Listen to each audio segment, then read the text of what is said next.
इस बार के बजट से मिडिल क्लास को उम्मीद, मिडिल क्लास को टैक्स में मिलेगी राहत। पीएम मोदी ने दिए संकेत। 1 फरवरी को पेश होने वाले बजट से लोगों को बड़ी उम्मीद है, खासकर मिडिल क्लास को, और वो भी बचत और खर्चे को लेकर। महंगाई चरम पर है, अर्थव्यवस्था की रफ्तार सुस्त पड़ी है, जिसकी वजह से उपभोग यानी खपत का कमजोर बने रहना है, जिसका असर आर्थिक वृद्धि में दिख रहा है। ऐसे में लोगों को उम्मीद है कि सरकार 1 फरवरी को पेश होने वाले बजट में इनकम टैक्स के मोर्चे पर राहत दे सकती है।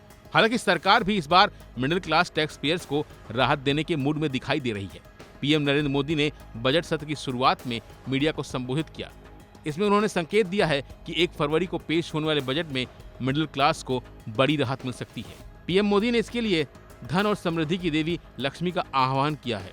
वित्त मंत्री निर्मला सीतारमण 1 फरवरी 2024 को केंद्रीय बजट पेश करेंगी। उनके बजट भाषण से ठीक एक दिन पहले पीएम मोदी ने खास तौर पर मिडिल क्लास का जिक्र करके अटकलों का बाजार गर्म कर दिया है। इससे सवाल उठ रहे हैं कि क्या बजट 2025 आम आदमी को इनकम टैक्स में राहत देगा, जिसकी जरूरत लंबे समय से महसूस की जा रही है। वहीं वेतनभोगी करदाताओं को उम्मीद है कि बजट में इनकम टैक्स में कटौती, दरों में बदलाव और कर के बोझ को कम करने जैसी राहत मिल सकती है। टैक्स एक्सपर्ट और अर्थशास्त्री भी नई आयकर व्यवस्था के तहत आयकर स्लैब की ओर अधिक युक्तसंगत बनाने की वकालत कर रहे हैं। वैसे सरकार का पूरा फोकस अब न्यू टैक्स रिजीम पर है, इसलिए अगर कोई राहत मिलती है तो वो नई टैक्स व्यवस्था में ही मिलेगी। वहीं सरकार ओल्ड टैक्स रिजीम को खत्म करने पर भी विचार कर सकती है। सरकारी आंकड़ों के अनुसार 72% टैक्स पेयर ने नई आयकर व्यवस्था को अपना लिया है। मीडिया रिपोर्ट्स के मुताबिक जुलाई-सितंबर 2024 में भारत की जीडीपी वृद्धि 7 तिमाही में सबसे कम रही।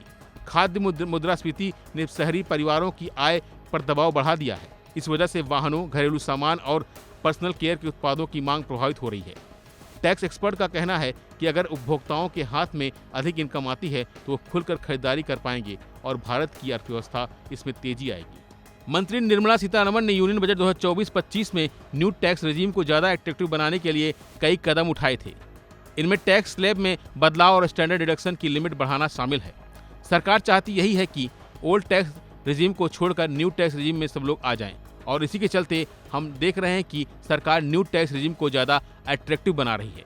कुल मिलाकर मिडिल क्लास को वित्त मंत्री से किसी बड़ी राहत की उम्मीद है, लेकिन उनकी उम्मीद कितनी पूरी होती है इसका पता तो कल ही चल सकेगा।